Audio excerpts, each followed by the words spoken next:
పాలి ఏట గురి తప్పేదే లేదే. ఇక రాజులమ్మ జాతరే. దేని గురించి మాట్లాడుతున్నానో ఈ పాటకి అర్థమైపోయి ఉంటుందిగా. అదేనండి మన తండేలు. ఆల్రెడీ పాటలు రిలీజ్ అయ్యి పిచ్చి పిచ్చి హిట్ అయిపోయినాయిగా. అందుకే ఆ టీముని అందరినీ కలిసి ముచ్చట్లు పెట్టుకుందామా? సరే కలుద్దాం రండి. అయ్యో టీం ఏది, ఎక్కడ పోయారు? ఈ లవ్ బర్డ్స్ని పిలవాలంటే ఈ ఇన్స్టాగ్రామ్ భాషలోనే పిలవాలిగా. నమస్కారం అందరికీ. ఎలా ఉన్నారు అందరూ? ఎందుకు పల్లవమ్మా అలా నవ్వుతున్నావు? స్లాంగ్ మారిందా? మెథడ్ యాక్టింగ్ అంటారు కదా, అలాగా కొంచెం శ్రీకాకుళం సాంగ్ బానే ఉందండి. మీరు ట్రై చేస్తే మాకు తమ్మునీళ్ళు నెయిలింగ్లు బాగా వస్తాయండి. మరి మా శ్రీకాకుళంలో శాపలాలు మేము అంతేనండి. శాపలాలు మా గురించి సినిమా తీశారు మీరు, చందుబాబు గారు. మరి ఆ సినిమాలో మీరు ఒక్కొక్క క్యారెక్టర్ని ఆ ప్రదేశానికి వెళ్ళి మరి చెక్కింగ్లు చేసి మరి తీసారా? ఇది మామూలుగా ఊహించుకుని రాసిన కథ కాదు, ఇది జరిగిన కథ. సో ఈ కథ ఫస్ట్ గీతార్ట్స్కి వచ్చింది, అరవింద్ గారికి, బన్నీవాస్ గారికి వచ్చిందన్నమాట. అండ్ అందరికన్నా ముందు ఈ కథలో ఇన్వాల్వ్ అయింది ఎవరంటే పల్లవి గారు. మాకన్నా ముందు ఆబ్వియస్లీ ఏంటి అబద్ధం చెప్తుంటే అలా చూస్తారు నా వంక. ఇదే నిజమే కదండి అరవింద్ గారు. ఫస్ట్ రియల్ ఫ్యాక్ట్ అది నడిచింది. అది నాకు ఒక 20 పేజీలో ఇచ్చారు కోవిడ్ టైంలో. అప్పుడు వాసు గారు అప్పుడు చెప్పారు. సో అప్పుడులో వచ్చిందన్నమాట. సో ఇప్పుడు కొన్ని క్వశ్చన్స్ అడిగింది, ఆ క్వశ్చన్స్ బట్టి మేము కథ రాసుకున్నాం. అంతే కదండి, కథ రాసుకున్నమాట. సో అది అయిపోయిన తర్వాత వెళ్ళగా నేను దీంట్లో మళ్ళీ చేతు గారు హీరో ఇది అందరూ సెట్ అయిన తర్వాత ఓకే ఇది నిజంగా జరిగిన కథ. సో ఇంకా జరిగిన ప్రదేశానికి వెళ్ళి ఇంకా తెలుసుకుంటే ఇంకొంచెం ఎక్కువ ఇన్ఫర్మేషన్ వస్తుంది, బాగా రాసుకోవచ్చు కదా అని చెప్పి శ్రీకాకుళం వెళ్ళి అక్కడ వేష భాష ధారణి ఇవన్నీ ఎలా ఉంటాయి అని చెప్పి తెలుసుకుని అల్లుకున్న కథ. మరి చైతన్య బాబు గారు మీరు టైలర్ చూసాము. టైలర్లో రొమాంటిక్లు, ఎమోషన్లు, పాకిస్తాన్ వెళ్ళి భారత్ మాతకి జై అంటే మరి రోమాలు నిక్కబొడుచుకున్నాయండి. మరి ఎట్లా చేశారండి మీరు? ఎలా చేశానంటే చందు గైడెన్స్లో చేశాను. చందు అన్నట్టు ఇది నిజంగా జరిగిన ఒక కథ. ఫస్ట్ మనకు స్టోరీగా వచ్చి మేము ఆ స్టోరీ విని బాగా ఎక్సైట్ అయ్యి ఆ తర్వాత చందు ఒక స్క్రీన్ ప్లే ఒక సినిమాటిక్ లాంగ్వేజ్లోకి తీసుకొచ్చాడు. ఆ టైంలో ఆబ్వియస్లీ నేను రాజు క్యారెక్టర్కి చాలా దూరంగా ఉంటాను రియల్ లైఫ్లో. యూనో వాళ్ళ కల్చర్ ఏంటి, వాళ్ళ యాస, వాళ్ళు చేసే పనులు, వాళ్ళ ఎవ్రీడే లైఫ్ స్టైల్కి చాలా దూరంగా ఉంటా. సో మనం శ్రీకాకుళంకి వెళ్ళి కొన్ని రోజులు అక్కడ స్పెండ్ చేసి వాళ్ళతో మాట్లాడి వాళ్ళతో దగ్గరగా ఉండి వాళ్ళని బాగా అబ్జర్వ్ చేసి ఎక్సర్సైజ్ చేయటం బాగా హెల్ప్ అయింది నాకు. సో దానివల్ల నేను బాగా అర్థం చేసుకున్నా వాళ్ళు ఎలా ఉంటారు ఏంటనేది. సో మీరు ఏదైతే చెప్పారో ఈ పాకిస్తాను ఈ ఎపిసోడ్స్ అన్నీ అది నిజంగా కథలో ఉన్నాయి. సో జస్ట్ ఒక సినిమాటిక్ గిమిక్ కోసం మనం అది క్రియేట్ చేయలేదు. సో నిజంగా ఉన్నాయి కాబట్టి ఏదో ఒక ఆనెస్టీ ఉంది దాంట్లో. సో ఒక యాక్టర్కి అంత ఆనెస్ట్ కంటెంట్ దొరికినప్పుడు మోటివేషన్ లెవెల్స్ బాగా హై ఉంటాయి. నా క్యారెక్టర్కి వచ్చేసరికి ఐ థింక్ మనం డిస్కస్ చేసినప్పుడు we were trying to see ఈ ఉన్న సీన్లో ఎలా కొంచెం కొత్తదిగా మనం చూపించగలుగుతాము. అప్పుడు ఉన్నప్పుడు అక్కడ ఉన్న వాళ్ళు ఎలా ఆలోచిస్తారు, వాళ్ళు ఏం లోపల పెట్టుకోరు, చాలా ఓపెన్గానే ఉంటారు. వాళ్ళకి ఏం మనసులో ఉందో అది బయట చెప్తారు. అండ్ ది వెరీ అన్ఫిల్టర్డ్ అని చెప్తారు కదా. ఏంటి అంత నేను అలానే అడగబోతున్నానండి మిమ్మల్ని. మనసులో ఏం పెట్టుకోకుండా అడిగేస్తానండి అన్ని. అదే సో అలానే క్యారెక్టర్స్ని కూడా చేశారు. మీరు సాంగ్స్ టీజర్స్ ఏది చూసినా ఫోన్ మీద ఎక్కువ షార్ట్స్ ఉంటాయి, సెల్ ఫోన్తో. ఎందుకంటే నిజంగా రాజు క్యారెక్టర్ 9 నెలలు అలా సముద్రంలోనే ఉంటాడు. ఓన్లీ 3 నెలలు ఊరు శ్రీకాకుళంకి వచ్చి సత్యత బుజ్జితల్లితో ఉంటాడు. సో ఇంకా ఆయన ఆ 9 monthsలో కూడా వాళ్ళు జట్టీకి వచ్చిన ఆ 2 రోజులకే ఫోన్ సిగ్నల్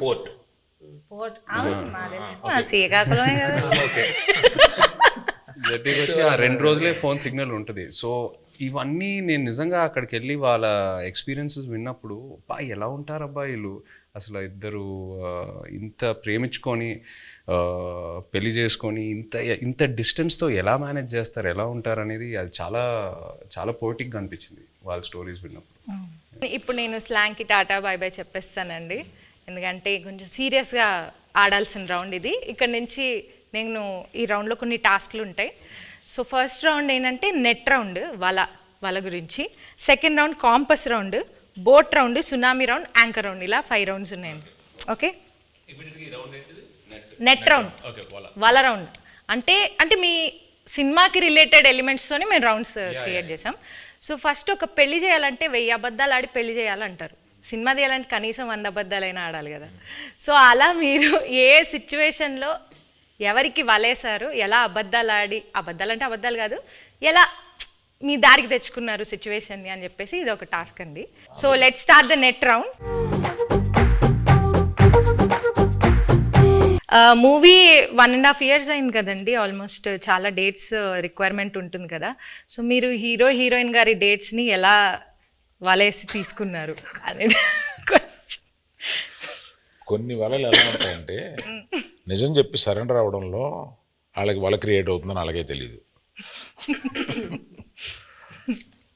చైతన్య గారి దగ్గరికి వెళ్ళి ఈ సినిమా మామూలుగా మీరు చేసే ఇతర సినిమాలకు కాదు, దీని చాలా టైం పడుద్ది, దీని ఎండ్ డేట్ ఎప్పుడు అని అడగకూడదు, దీనికి గడ్డం పెంచాలి, మేము చెప్పే వరకు మీరు ఆ గడ్డం తీయకూడదు, మాకు బేసిక్గా మీ క్యారెక్టర్లో చాలా బాగుంటారు కానీ ఈ 2 కండిషన్లకు మీరు ఒప్పుకుంటారా లేదా అని డౌట్ ఉండి మా వాళ్ళు ఎవరు మాట్లాడకుండా నన్ను ముందుకు తోశారు, అందుకు నేను వచ్చాను మీ దగ్గరికి అని అన్నాను.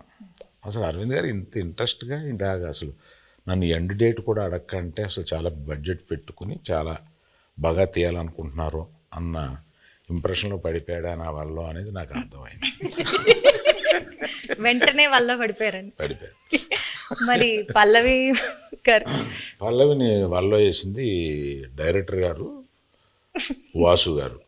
ఓకే, పడిపోయిన తర్వాత మా ఆఫీస్కి వచ్చారు, అప్పుడు నేను వలలో పట్టుకున్నాను.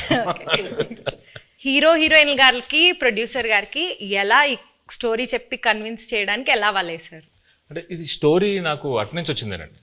ఓకే, స్టోరీ అట్నుంచి వచ్చింది. మేము మల్టిపుల్ స్టోరీస్ గురించి మాట్లాడుకుంటున్నప్పుడు ఈ స్టోరీ బాగుంది అని చెప్పి నేనే అడిగాను. సో అలా వచ్చింది. అండ్ నాకును ఈయనకి చదువు గారికి ఎప్పటి నుంచో లాంగ్ టర్మ్ నుంచి ఉంది, ఇది బాగుంటుంది అని చెప్పి మేము డిస్కస్ చేసుకుని ఎస్ ఇది మేము చేస్తున్నామని వచ్చింది.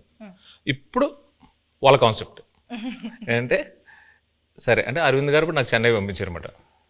ఎయ్యమ్మ వలే ఒక చేపను పెట్టండి, కానీ వలేసిన తర్వాత తెలిసింది అది చేప కాదు తిమింగలం అనండి. పల్లవి గారు మీరు చెప్పలేదు. నాకు వలే ఏం లేదు, వలే లేదు, అందరికి తెలుసు ఇక్కడ ఉన్న వాళ్ళకి వలే ఏం లేదు. పల్లవి వాళ్ళలోనే ఉన్నాం. So next round boat round అండి.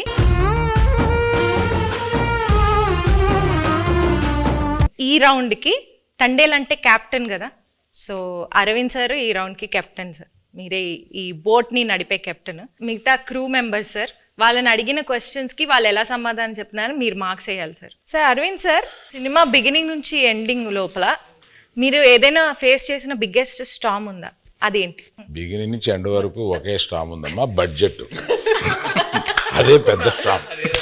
ఈ స్టామ్లో నేను మామూలుగా సీలో మామూలుగా వెళ్ళిపోయి సరదాగా వచ్చి బడ్జెట్లో అనుకున్నాం, కుదరలేదు. మధ్యలో స్టామ్ వచ్చి బడ్జెట్ పెరిగింది. షూటింగ్లో ఎలాంటి ఛాలెంజెస్ ఎదుర్కొన్నారు? దీనికి రెక్కి చేసేటప్పుడు ఒకసారి సముద్రంలో పడిపోయింది మా పడవ. ఆల్మోస్ట్ ఒక కింద అంటారు కింద రాక్ ఉంటుందని మాకు తెలియలేదు. సో టప్పని ఇరుక్కుపోయి పడవ సగం ఇరిగిపోయి ఇలా అయిపోతుంది అన్నమాట. సో ఆబ్వియస్లీ మాకు స్విమ్మింగ్ రాదు, ఏమీ రాదు. నాకు ఎందుకో నిజంగా తెలియదండి, నాకు అప్పుడు కూడా భయం వేయలేదు. జారిపోతున్నారు, టైటానిక్లో జారిపోయినట్టు జుమ్ జుమ్ అని జారిపోతున్నారు. అసలు మీకు దేనికి భయం వేస్తుందండి? మీకు భయం అనేది లేదు కదా అసలు. అది చెప్ప మా వైఫ్ అంటే భయం అంటండి, అది ఆబ్వియస్లీ భయపడాలండి. సో సాయి పల్లవి గారు, సో మిమ్మల్ని బాగా కష్టపెట్టిన సీన్ కానీ డాన్స్ సీక్వెన్స్ కానీ ఏమైనా ఉందా? చెప్పండి. అవన్నీ ఉండవు జూజీబీ. నెక్స్ట్ లేదు, అట్లేం లేదు. కరెక్ట్గా అది ఎగ్జిక్యూట్ చేయాలి, కరెక్ట్గా మనం యాక్ట్ చేయాలి అనే ఆ ప్రెషర్ ఉంటుంది కదా, అంతే ఉంది. అండ్ తను చెప్పినట్టు చాలా కూల్ డైరెక్టర్గా ఉన్నారా. సో ఎప్పుడైనా చాలా భయం వచ్చింది ఈ సీన్ ఎలా చేయబోతున్నాం అంటే నేను చూసుకుంటాము అలా ఉంటారా, అదే నాకు పెద్ద భయం. ఏంటి ఇంత కూల్గా ఉన్నారు అలా అయిపోయి. ఈ బోట్లో ఎనర్జీ తగ్గినప్పుడు, అంటే ఈ బోట్ ప్రయాణం అంటే మూవీ ప్రయాణంలో ఎనర్జీ తగ్గిపోయినప్పుడు మీరు ఎలా మీకు యాక్టర్స్ని కానీ మీ టీంని ఎలా మోటివేట్ చేసేవాళ్ళు? ప్రతి ఎపిసోడ్ ఈ సినిమాలో చాలా పెద్ద ఎపిసోడ్. పాపం అరవింద్ గారికి ఆయనకి బాగా ఆయన హీట్ మ్యాక్సిమం ఆయనే ఫేస్ చేశారు. కానీ మాకు ప్రతి ఎపిసోడ్ ఒక ఛాలెంజింగ్ ఎపిసోడే. అండ్ సముద్రంలో చాలా వరకు షూటింగ్ చేసాం ఈ సినిమా. అండ్ సముద్రంలో చేయటం not at all easy. So షెడ్యూల్కి కొంచెం గ్యాప్స్ ఎక్కువ తీసుకునేవాళ్ళం. మీరు ఆ పెద్ద బోట్లో ఉంటే లైఫ్ బోట్లో, పెద్ద బోట్ సింక్ అవుతూ ఉంటే లైఫ్ బోట్లోకి ఎక్కాలన్నారు కదా, నాకు ఆ సిచ్యువేషన్ వచ్చుంటే నేను పెద్ద బోట్లో ఉన్నా, స్టామ్ వచ్చింది, నేను చందుకు ఫోన్ చేస్తా, చందు నన్ను కాపాడు చందు అంటే తను ఒక లైఫ్ బోట్లోకి వచ్చి నన్ను లైఫ్ బోట్లో పెట్టి తను వెళ్ళిపోతాడు. నన్ను మధ్యలో ఆ లైఫ్ బోట్లో వదిలేస్తాడు. I will come in some time, మీరు అక్కడే ఉండండి,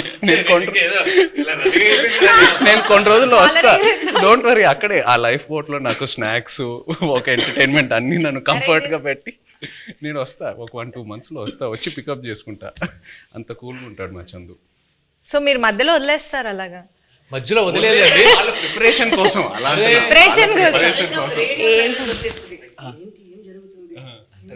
జరుగుతుందా ఏమైనా అలా సడన్ గా ఒక సైలెన్స్ వస్తుంది ఒక 2 monthsకి. దాని తర్వాత మళ్ళీ స్టామ్ స్టార్ట్ అవుతుంది. మేము కలెక్ట్ చేసిన ఇన్ఫర్మేషన్తో కానీ మేము రాసుకున్న స్టోరీలో ఇంటర్వెల్ కంప్లీట్ వేరండి. ఒకసారి మళ్ళీ మనం వెళ్ళినప్పుడు మొత్తం అంతా అక్కడ శ్రీకాకుళం వెళ్ళి మొత్తం రీసెర్చ్ చేస్తున్నప్పుడు ఇంకా డీప్ అండ్ డెప్త్గా ఆ 22 మందిని కూర్చొని వాళ్ళని వీళ్ళని అడిగితే అప్పుడు వాళ్ళు అక్కడ ఫిషింగ్లో ఉన్నప్పుడు వాళ్ళకి ఒక 2017లో ఒక స్టార్మ్ వచ్చింది. నిజంగా వాళ్ళ పడవలు ఎలా అయ్యాయి, ఒక పెద్ద కార్గో షిప్ ఎలా వచ్చింది, దాన్ని ఎలా ఫేస్ చేశారు, ఇవన్నీ విన్న తర్వాత అప్పటికే బడ్జెట్ ఫిక్స్ అయిపోయింది. మెల్లిగా పిల్లిలో వచ్చాము మళ్ళీ అరవింద్ గారి దగ్గరికి వచ్చి, అరవింద్ గారు అంటే మన ఇంటర్వెల్ని మొత్తం ఇప్పుడు ఏదో నార్మల్గా అక్కడ ఎవరు ఓకే చెప్పింది వాసువే కదా, విని యాస్టేజ్ చేయాలి సార్, మనం ఇది యాస్టేజ్ చేస్తున్నాం దింపుతున్నాం మనకే కదా. అవును చెప్పి నా దగ్గరికి వచ్చి అప్పుడే ప్రపోజల్ చెప్పారు, మీరంతా డిసైడ్ చేసుకున్నా వాసు అక్కడ ఫిక్స్ అయినారంటే అమ్మా సూపర్ అంతకన్నా అని చెప్పాము. అప్పుడు ఆ స్టామ్ సీక్వెన్స్ వచ్చింది. మెల్లగా మా ఛాంబర్ రూమ్ ఒకటి ఉంటుంది, మాకు ఏం మాట్లాడుకున్నా కంపెనీ రూమ్ అన్నట్టు. సో అరవింద్ గారితో కూర్చోబెట్టి మెల్లగా చెప్పి నన్ను అప్రూవల్ చేశారు. సీరియస్గా చెప్పనండి, ఈయన బడ్జెట్ గురించి మాట్లాడుతున్నారు కానీ మధ్యలో నేను అలిగేసి నాకు ఇది వద్దు నేను చేయను అని చెప్పాను. ఆ స్టామ్ సీక్వెన్స్ వద్దు అరవింద్ దగ్గర, మామూలుగా వెళ్ళిపోదాం అంటే ఆయనే నో, ఇప్పుడున్న ఆడియన్స్కి ఆ స్పాన్ తెలియాలి, అది కావాలి అని చెప్పి ఆ స్టామ్ని ఆహ్వానించింది ఆయనండి. సీరియస్లీ. నాగ చైతన్య గారు మ్యూజిక్ గురించి కొంచెం మాట్లాడతారా? డిఎస్పి గారి మ్యూజిక్ ఎలా ఉంది? బయట ట్రైలర్లో ఒక జైల్ ఎపిసోడ్ అయినా, ఒక స్టామ్ సీక్వెన్స్ అయినా, ఏది చూసినా ఈ సినిమా సోల్ అనేది ఒక లవ్ స్టోరీ. అండ్ ఒక లవ్ స్టోరీకి ఎప్పుడు ఒక అద్భుతమైన ఆల్బమ్ కావాలి. దేవి గారు మనకి ఒక అద్భుతమైన ఆల్బమ్ ఇచ్చాడు. మొన్న హైలసో ఆ పాట కూడా రిలీజ్ అయిన తర్వాత అమేజింగ్ రెస్పాన్స్. అంటే బుజ్జి తల్లి తర్వాత ఇంకా ఏ పాట అయినా అందుకుంటుందా అని ఒక చిన్న క్వశ్చన్ మార్క్లో ఉన్నాను. బట్ హైలసో రెస్పాన్స్ చూసాక ఫీలింగ్ సో హ్యాపీ. సో దేవికి థ్యాంక్ యూ చెప్పాలి. అండ్ పైగా శ్రీమణి గారికి, లిరిక్స్ రాసిన శ్రీమణి గారికి చాలా బాగా బ్లెండ్ చేసి super output. So I think half the job is done ఆ విషయంలో, సక్సెస్ విషయంలో, ఆడియో సక్సెస్ అయినట్టు. మ్యూజిక్ ఎవరిని పెట్టుకుందామని చాలా డిస్కషన్ వచ్చింది.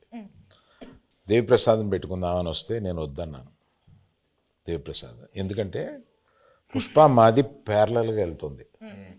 అయ్యి బాబాయ్ దానికి ఉండే కాన్సన్ట్రేషన్కి, దానికి ఉండే వర్క్కి దేవిప్రసాద్ టైం స్పేర్ చేయడు. దేవిప్రసాద్ నాకు చిన్నప్పటి నుంచి తెలుసు, మా ఫ్రెండ్ కొడుకు, బాగా బోల్డ్ సినిమాలు చేశాడు. మా ఇద్దరికి అసలు మామూలుగా బయట ఎక్కడన్నా కనిపిస్తే మేము లవర్స్ కావలించున్నట్టు కావలించుకుంటాం, అంత ఇష్టం నాకు. కానీ ఈ సినిమా కరెక్ట్ కాదా అని ఇలాగా సందేహపడుతూ రోజు డైనింగ్ టేబుల్ బన్నీతోటి,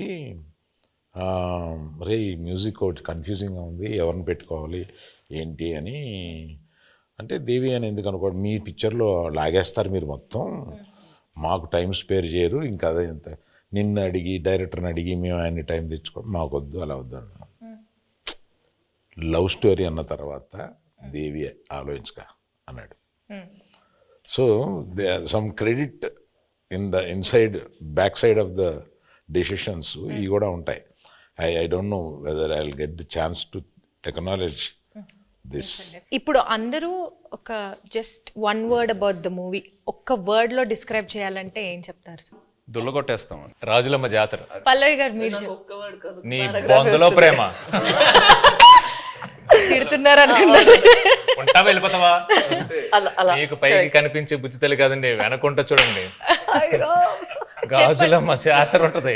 మీరు డైలాగ్ చెప్పండి, అదే డైలాగ్, చెప్పండి, మీరు చెప్పండి. మీ బొందులో ప్రేమ. అయ్యో, మీ కాదు, మీ బొందులో ప్రేమ. Thank you sir. మీరు 1 word లో ఎలా డిస్క్రైబ్ చేస్తారు? I'm confident it will become another feather in Geetha Arts cap. ఒక్కసారి వెనక్కి తిరిగి మూవీ జర్నీని చూసుకుంటే కనుక మీరు మర్చిపోలేని మెమరీ ఏదైనా ఉందా? Starting with Aravind sir. Chaitu నాకు తెలుసు, చైతుతోటి నా ప్రయాణం ఉంది. చైతు అంటే ఎటువంటి వాడు ఏంటి, మా ఇద్దరికి ఒక కనెక్ట్ ఉంది. నాకు సాయి పల్లవి అంటే చాలా ఇష్టం. ఇది ఫస్ట్ సినిమా అప్పుడే ఒకసారి కావలించుకుని మెచ్చుకుని వెళ్ళిపోయాను ఒక ఫంక్షన్లో, అంతే. తర్వాత నాకు కనెక్ట్ లేదు. ఫిదాలో తర్వాత లేదు. తర్వాత దగ్గరికి వచ్చి చేసిన తర్వాత నేను మామూలుగా నేను చాలా ప్రేమించేశాను అమ్మాయిని. నాకు పర్సనల్గా చాలా క్లోజ్ అయిపోయింది. పట్టుకుని నేను నా కూతురు లాంటి దానివి అన్న ఒక ఎమోషన్ తీసుకురాగలిగింది నా దగ్గర నుంచి. She is that transparent. అమ్మాయి మ్యాక్సిమం నాకు బాగా నచ్చింది ఏంటంటే grey is very less, which is not common. She is more black and white. Thank you. So మర్చిపోలేని memory my relationship with Sai Pallavi. Sai Pallavi. మీరు చెప్పండి చేయగారు. నాకు ఈ సినిమాయే ఒక జర్నీ నిజంగా చెప్పాలంటే. ఈయన వెరీ పాజిటివ్. అంటే అందరం జోకింగ్గా మాట్లాడుకుంటాము, 1.5 years షూట్ చేసాము అది ఇది అని. బట్ వెరీ రేర్లీ మనకి ఇలాంటి సబ్జెక్ట్స్ దొరుకుతాయి. ఒక కొన్ని రియల్ ఇన్సిడెంట్స్ బేస్ చేసుకొని ఇన్స్పైర్ అయ్యి హ్యూమానిటీ మీద కొన్ని సబ్జెక్ట్స్. అంటే నాకు లవ్ స్టోరీస్ అంటే బాగా ఇష్టం. బట్ ఈ సినిమాలో ఏంటంటే ఒక కపుల్ మధ్యన ఉన్న ప్రేమ అది ఆనెస్ట్గా ఉంటే ఎంత దూరం వరకైనా వెళ్ళొచ్చని, ఏ ఛాలెంజ్ అయినా ఫేస్ చేయగలుగుతాము. ద పవర్ ఆఫ్ లవ్ ఈ సినిమాలో బాగా హైలైట్ అవుద్ది. అండ్ లవ్ అనేది జస్ట్ హ్యాపీనెస్సే కాదు, లవ్లో పెయిన్ కూడా ఉంటుంది. అండ్ ఈ సినిమాలో అది బాగా ఎక్స్ప్లోర్ చేసాం. పుట్టింగ్ దట్ అసైడ్ ఈ 1.5 year ఈ ట్రావెల్ అంటే మా టీంతో, అరవింద్ గారితో, పల్లవి గారితో, చందుతో అందరితో ట్రావెల్ చేస్తూ ఇంకా ఒక 1 month షూటింగ్ పెడితే నేను హ్యాపీగా వస్తాను. అందరూ కొట్టారు కానీ బట్ అంత అంటే ఇంకా చేయాలని కొన్ని సినిమాలకి అలా అనిపిస్తూ ఉంటుంది. ఎక్కడ సమ్మర్లో రిలీజ్ చేద్దామన్నారు. ఒకసారి క్లాస్ అయిపోయింది. ఈ హెయిర్, ఈ బియర్డ్, ఈ లుక్ వల్ల నేను వేరే ఏ ప్రాజెక్ట్ కూడా చేయలేను. It's very unique to this character. నాకు ఎక్కడ నిజంగా ఇబ్బందిగా అనిపించలా. అంటే ఇవాళ వెళ్ళి షేవ్ చేసేద్దాం అబ్బా, ఇవాళ హెయిర్ కట్ చేసేద్దాం అబ్బా, చిరాకు వస్తుంది, అట్లా ఎక్కడ అనిపించలా. ఇంకా అరవింద్ గారు ఇంకా చేద్దామంటే okay let's do it, Chandu ఏదైనా బెటర్మెంట్ చేద్దామంటే let's do it. So that's just a sign saying that బాగా కనెక్ట్ అయ్యి ఎంతో ప్రేమించి ఎంతో ఆనెస్ట్గా ఈ జర్నీ జరిగిందని. So I think it'll be very memorable for me. The movie itself is very Chaitanya గురించి మాట్లాడాలి. నేను I told you this already. నేను తనకి కూడా చెప్పాను, నాకు లవ్ స్టోరీలో చేసిన చైతన్య గారు అండ్ ఇక్కడ మన తండ్రిలో చేస్తున్నప్పుడు చాలా డిఫరెన్సెస్ కనిపిస్తుంది. ఒక యాక్టర్కి మన నార్మల్గా జనాన్ని చూసినప్పుడు అక్కడ నుంచి కొన్ని విషయాలు మనం పట్టుకుంటాం కదా. ఇక్కడ నాకు చాలా బాగా కనిపించింది తను ఎలా కొన్ని క్యారెక్టరిస్టిక్స్ అక్కడ నుంచి తీసుకున్నారు. Not for body language but for mind set. ఎలా వాళ్ళు ఆ మైండ్ సెట్ ఉంటే మనకి అప్పుడు యాటిట్యూడ్ కూడా వస్తుంది. అది మాట్లాడినప్పుడు not the Masih once but at least for the ప్రేమతో మాట్లాడినప్పుడు, లేదంటే తన కోపాన్ని లోపల పెట్టినప్పుడు. అండ్ ఎస్పెషలీ ఒక సీన్ తను ఆ ప్రిజన్లో ఉన్న ఒక సీన్ ఉందా, నాకు ఫస్ట్ వాళ్ళు అది షూట్ చేశారు, దాని తర్వాత నా సీన్ షూట్ చేశారా, కరెక్ట్ కదా. నేను అది చూసిన తర్వాత తనకి చెప్పాను, మనకి ఉన్న స్క్రిప్ట్ తన చేసిన పర్ఫార్మెన్స్కి మనం ఇది చేస్తే అది కొంచెం తగ్గిపోతుంది. సో మనం ఇది ఇంకా కొంచెం లేపేద్దాం, లేదంటే it wouldn't be equal to his performance that he's done over there అనేది ఆ దేవుడు. మేము ఎంతో ఒక సీక్వెన్స్ చేసాం. ఆ సీక్వెన్స్ కి ముందు ఈవిడ ఒక సీక్వెన్స్ ఉంది. సో అది చూసి అది ఏదైతే సీన్ ఉందో ఇది సరిపోదు to match that scene. Exactly. So అలా నాకు అనిపించింది. It was too honest for me. అప్పుడు నేను చెప్పిన మనం ఇక్కడ ఇది ఇంకా బెటర్గా ఇది చేయాలి, లేదంటే ఇది తగ్గిపోతుంది, దీనికి అది తగ్గిపోతుంది అని we had to do even that way. So I have to give it to him that than just saying తను ఒక డౌట్ వచ్చింది, అంత బాగా చేశాడు కదా, నేను ఇంకొంచెం లేపాలి దీన్ని అని నువ్వు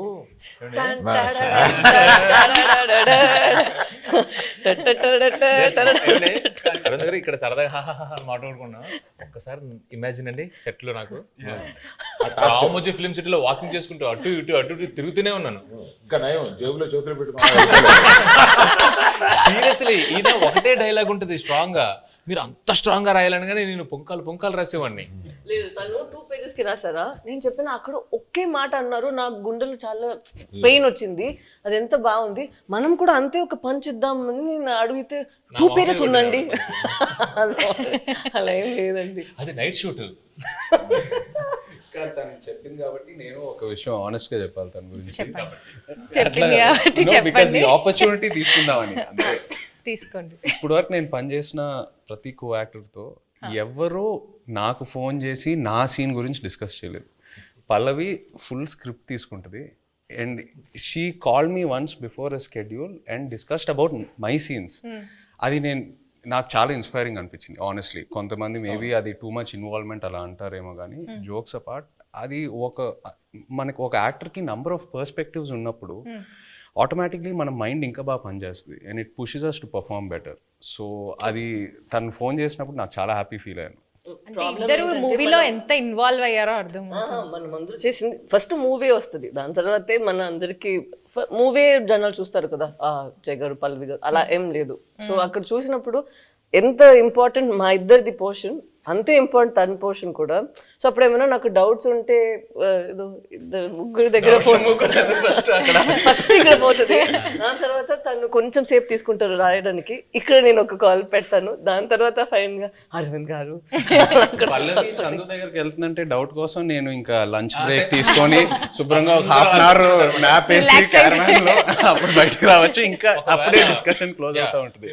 ఇప్పుడు చెప్తుంది అంత పెన్సిల్ తో రాయాలంటే పక్కన షార్ప్నర్ ఇంపార్టెంట్ మేడం. చెక్కి రాసి చెక్కి చేస్తున్నారు కదా, స్క్రిప్ట్ కి మనం చేసేది ఏం డిఫరెన్స్ లేదు. అక్కడ ఏంటంటే లేదు పర్ఫార్మెన్స్ లో మనం ఏం బయట ఇప్పుడు ఇలా ఇంత సీన్స్ ఉంది, అది మనం క్రష్ చేసి ఒక చిన్న పంచ్ లాగా చేసేద్దాం అంతే. మీరందరూ సడన్ గా ఈ సెషన్ నా గురించి పెట్టిన టైం ఉంది, అదేం లేదు, అదేం కాదు. He did not sign any other film. నేను ఎప్పుడు తను అడుగుతాను, బికాస్ లవ్ స్టోరీ టైంలో also we'd ask what you doing next అని. ఇప్పుడు నేను అడిగినప్పుడు కూడా నేను తండేల కోసం వెయిట్ చేస్తాను, వచ్చిన తర్వాత చూద్దామని. అప్పట్లో ఆ రోజు మనం ఆ రిలీజ్ రోజు చెప్పాము కదా, ఆ రోజు వరకు ఇదే తన ఆన్సర్, మనం చూద్దాం తండేలు వస్తుంది దాని తర్వాత. So such a nice approach where you completely surrender ఒక ఫిల్మ్ కోసం. అది సరెండర్ చేసి ఎన్ని రోజులు, ఒక ఇయర్ తీసుకుంటుందా ఓకే అని తను వదిలేయడం నాకు it was very surprising. Next producer use to contact me, not him. Sir మీది ఎప్పుడో వద్ది, మీది ఎప్పుడో వద్ది, మేము రిలీజ్ 10 రోజుల ముందు కూడా షూటింగ్ చేస్తాము, నా రిలీజ్ డేట్ చూసి మీరు అనుకోండి తప్ప నేనేమి కమిట్ అవ్వను. వై డూ థింక్ తన పెళ్లి కోసం, తను ఇప్పుడు ఇంటర్వ్యూ కోసం జుట్టులు దాడి దాన్ని కట్ చేయకుండా ఇలా ఉన్నారు, ఎప్పుడు ఏం వచ్చేస్తుంది, ఎప్పుడు మనం షూట్కి వెళ్ళాలి అని ఇలాగే వదిలేస్తారు. నేను పెళ్ళికి వెళ్ళి వీళ్ళు కింద కూర్చుంటారు కదా, వంగి అక్షంతలు వేస్తున్నాను. పరిచయం చేశాడు ఈయన, అంటే తెలుసు అన్నట్టుగా ఆమె చూసింది. I have a question sir అంది, పెళ్లిపేటల మీద. ఇదేంటి question? when do you show the face of my husband sir?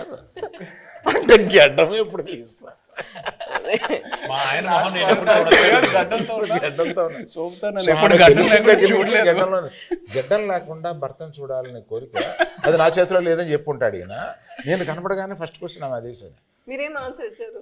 నేను అమ్మ రిలీజ్ డేట్ చూసుకో, అప్పటి వరకు ఇది check Geetha Arts page for updates అని చెప్పుంటారు. మీరు అడిగినప్పుడు ఫస్ట్ ఆయన చెప్పినప్పుడు ఏమయ్యా అన్నారు, ఏంటంటే మనం రిలీజ్ చేస్తాం ఏమన్నాను కానీ అప్పుడు ఇలాగా చైతన్య ఆవిడ అడిగిందయ్యా మా ఆయన మొహం నేను ఎప్పుడు చూసుకోవచ్చు అని అన్నాను. Coming back to the movie. కాదు ఇందులో మీమ్స్ ఏంటంటే పెళ్లిపేటల మీద నుంచే అరవింద్ గారిని నిలదీసిన. మీరు ఈ డెసిషన్ తీసుకోకుండా ఉండుంటే బాగుండేది అని ఏదైనా ఒక డెసిషన్ గురించి అనుకున్నారు? తీసుకున్న అన్ని డెసిషన్లు కరెక్ట్ అయిన ఏకైక సినిమా అనుకోండి. Okay sir. మీ ఫ్యాన్స్ ఎస్పెషల్లీ మీ ఇద్దరి గురించి, మీ ఫ్యాన్స్ వెయిట్ చేస్తున్న వాళ్ళకి ఈ మూవీ ఎలా ఉండబోతుంది, what is it going to give away to the fans? తను ఇద్దరి కోసం తను చెప్తారు. ఇది ఫస్ట్ అనుకుంటా ఇది ఒక ఎమోషనల్ లవ్ స్టోరీ అని. సో ప్రేమ పుట్టడానికి అది ఏదైనా ఒక ప్లేస్ కావాలి, ఏదైనా ఒక సిచ్యువేషన్ కావాలి, కౌమార దశలోనో కాలేజీలోనో ఎక్కడైనా ఉంటుంది. బట్ ఇది మేము అనుకున్నప్పుడు ఏంటంటే ఇది ఇంకా ఎటర్నల్ ఇది. సో ఎంత బెంగ ఉంటుందో అంతే భయం ఉంటుంది. సో ఎవరైతే లవ్లో ఉన్నారో, అది అమ్మాయి అయినా అబ్బాయి అయినా, అది బుజ్జితెల్ల అయినా రాజు అయినా, ఎవరైనా కానీ వచ్చి ఈ సినిమా చూసేటప్పుడు వాళ్ళలో వాళ్ళ ప్రేమ, అవతల మీద ప్రేమ ఇది చాలా చక్కగా కనపడుతుంది. ఒకరి మీద ఒకరికి ఉన్న బెంగ, ఒకరి మీద ఒకరికి ఉన్న భయం, ఒకరి మీద ఒకరికి ఉన్న కోపం చక్కగా కనపడుతుంది. వాళ్ళని వాళ్ళు చూసుకోవచ్చు, ప్రేమికులందరూ వాళ్ళని వాళ్ళు చూసుకోవచ్చు. Fantastic emotional love story. ఎలాంటి కాన్ఫ్లిక్ట్ వచ్చినా కానీ, ఏం వచ్చినా కానీ ప్రేమ అయితే మాత్రం దూరం అవుదండి. ఇట్స్ ప్రేమ చావలేదు. ఎస్, మీరు దూరంగా ఉన్నా, ఎలాంటి పరిస్థితులు ఉన్నా, ఏమున్నా కూడా ప్రేమే ఇస్ వాట్. సునామీ రౌండ్ అండి ఇప్పుడు.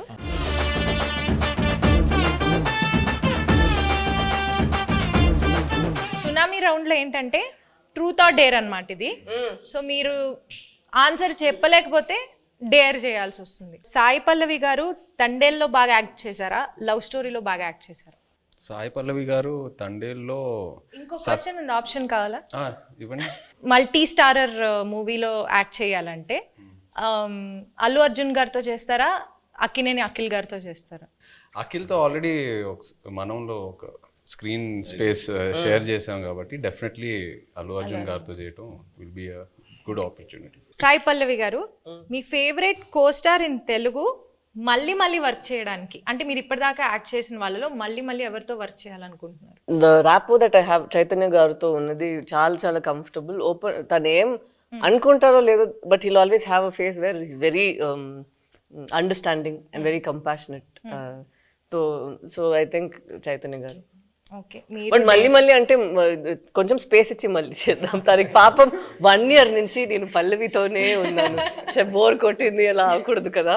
సో కొంచెం స్పేస్ ఇచ్చి దాని తర్వాత I make him miss me and then I'll come and work with him. So Chandu garu, performance wise Sai Pallavi గారు బాగా చేశారా, నాగ చైతన్య గారు బాగా చేశారా? ఒక్కళ్ళని పిక్ చేయాలంటే ఎవరిని పిక్ చేస్తారు? తననే పిక్ చేస్తారు. నేనే ఇద్దరు మధ్య చాలా బాగా రెండు నేమ్స్ లో ఒక్కళ్ళని పిక్ చేయాలి. ఓకే, లేకపోతే మీకు డేర్ కూడా ఉంది.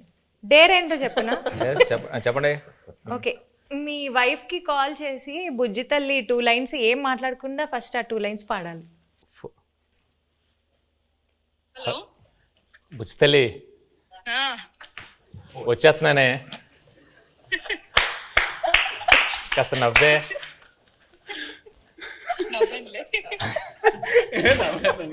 How sweet, Sujata garu, we miss you.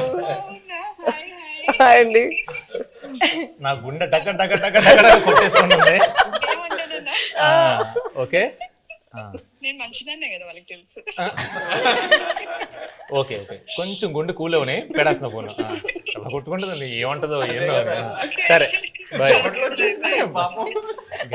సంవత్సరాలు వచ్చాయి. బాయ్. Happy independence day. జై హింద్. గ్రేట్.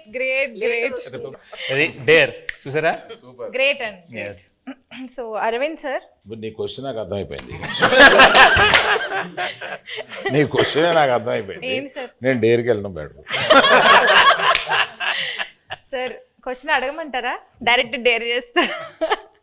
ఓకే, ఇప్పుడు పుష్ప 2 అండ్ తండేలు ఒకసారి రిలీజ్ అవ్వాల, బట్ ఒకవేళ అయ్యి ఉంటే మీరు ఫస్ట్ ఏ సినిమా చూడడానికి వెళ్తారు? అందుకనే డేర్ అన్నా. మీ లాస్ట్ 3 గూగుల్ సర్చ్ హిస్టరీ చూపించు. Claude AI. ఏంటి సార్? క్లాడ్ ఏఐ అంటే ఏఐలో కొత్త ఇంజన్ వచ్చింది. సో ఆ క్లాడ్ ఏఐ లోకి వెళ్ళి ఏదో ఎతికాను అనమాట. అది first. Vande Mataram express between Jammu and Kashmir, how long it takes? ఇప్పుడు కొత్తగా వేస్తారు కదండి బ్రిడ్జ్. నిన్న వేశారు కదా. Distance between Vaishno Devi Katra and Jammu. ఓ, మిగతా డిలీట్ చేస్తారండి. యాజ్ ఇట్ ఈస్ ఇది తీసుకోవచ్చు. అంటే డిలీట్ చేస్తే అవే ఉంటాయి కదండి. లేదు, ఇప్పుడే నా చేతికి వచ్చింది కదా, స్క్రీన్ షాట్ తీసుకోమని ఇవ్వమనా? నెక్స్ట్ చదవండి, అది హైలైట్, అది హైలైట్. నేను అందులో డ్యాన్స్ బాగా చేసావు అని అంటుంటే నాకు అప్పటికి రాలా, ఇంకా క్లిప్ రాలా. ఆ క్లిప్ కోసం ఎత్తిగాను Allu Aravind dance. Sir Aravind sir, మీకు ఒక చిన్న ప్రశ్న సార్. ఇప్పటిదాకా గీతా ఆర్ట్స్లో ప్రొడ్యూసర్ నేమ్లో మీ పేరు ఉంటుంది, బట్ ఈ సినిమాకి బన్నీవాస్ గారి నేమ్ ప్రొడ్యూసర్గా పడి మీది సమర్పించులో వస్తుంది కదా, దీని వెనకాల ఉన్న రీజన్ ఏంటి? వెల్ థాట్ రీజన్ ఏమి లేదమ్మా. For this I have done lot, I made a huge journey, very successful. Now I have to give space to the people in Geetha Arts next to me. నా తర్వాత గీతా ఆర్ట్స్లో బన్నీవాసు, విద్యామాధురి వీళ్ళు ఉన్నారు. I have decided unless there is a huge demand that my name should be there, I feel that I should give the space to the next people. And Vasu is a very sensible colleague to me. నేను ఇప్పుడు నా ఆఫీస్లో పని చేస్తున్నట్టుగా feel అవును. అతను నాకు ఏదైనా సలహా కావాల్సి వచ్చినా అతను అడుగుతాను. So I got so much. అతను తీసుకొచ్చాడు ఈ సబ్జెక్టు, శ్రీకాకుళంలో ఎవరిదోనండి ఈ సబ్జెక్ట్ అని తీసుకొచ్చి నాకు వినిపించాడు. దాని గురించి కూర్చోబెట్టి వర్క్ చేయడం కానీ, తర్వాత ఆ డైరెక్టర్ గారితో కూర్చోబెట్టి ఆయన వాళ్ళిద్దరూ ఒక షేప్ చేసి తీసుకొచ్చి నాకు ఇలా ఉంటే ఇక్కడి నుంచి మళ్ళీ ఇంప్రూవ్ చేస్తాము అని ఇట్లాగా బేసిక్ వర్క్ ఆయన చేశాడు. He happen to be good friend of Chaitanya also. And ఈయనకి చాలా రోజుల నుంచి పరిచయం ఉంది. So better he comes forward and interacts with all these people and make the film for me అని అనుకో. That's it. And he's a partner also in this film. Anchor round అంటే తెలుగులో లంగర్ అంటారు కదా, సో లంగర్ రౌండ్. బట్ యాంకర్ అంటే నేను కూడా ఇవాళ యాంకరే కాబట్టి నాకు తగ్గట్లుగా కొన్ని క్వశ్చన్స్ అడుగుదాం అనుకుంటున్నాను. సో మీ టీంలో ఒకళ్ళ గురించి ఒకళ్ళకి ఎంతవరకు తెలుసు అనే ఒక చిన్న ఎలిమెంట్ని బేస్ చేసుకొని క్వశ్చన్స్ ఉంటాయి. సో ఫస్ట్ చందు గారు, చేయి గారి ఫస్ట్ ఫిల్మ్ రిలీజ్ డేట్ ఏంటి? September 2nd, 2009. వావ్, వరుస పెట్టి అని చెప్పేస్తా. Wow, okay. ఈ ప్రశ్న లీక్లే ఉంది. సరే నేను నాగార్జున గారికి ఈ వరుస పెట్టి చెప్పేయమంటారా? టక్క టక్క టక్క టక్క కోపం రాదా? లీక్ అంట, లీక్ అది ఎంత తప్పండి. ఫస్ట్ ర్యాంక్ స్టూడెంట్ ని కాపీ కొట్టి పాస్ అయ్యంటే ఎంత బాధ. అల్లు అరవింద్ సార్, నాగ చైతన్య గారి బర్త్ డేట్ గుర్తుందా? తెలీదు అనుకుని అడుగుతున్నావు కదా, తెలుసు. 23rd November. Hey come on.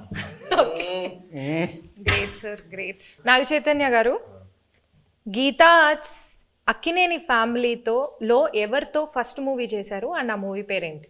తాతగారితో చేశారు ఫస్ట్ మూవీ ఫ్యామిలీలో, మెకానికల్. కరెక్ట్. సాయి పల్లవి గారు, నాగ చైతన్య గారిది తండేల్ ఎన్నో మూవీ? దేవుడా, ఆయన ఇచ్చిన ఆన్సర్ లో ఉంది, చెప్పండి. 25th, నా బర్త్డే చెప్పారు కదా, 23rd, ఇంకెందుకు 23rd. సో ఫైనల్ గా ఒక్క డైలాగ్ తో ఈ మూవీకి ఆడియన్స్ అందరినీ పిలవాలంటే ఆ డైలాగ్ ఎలా చెప్తారు? ఒక్క డైలాగ్. ఈ పాలి ఆట గురు తప్పేదే లేదేస్, February 7th రాజులమ్మ జాతరే. Thank you so much. Thank you. For more videos like this, subscribe Big TV channel.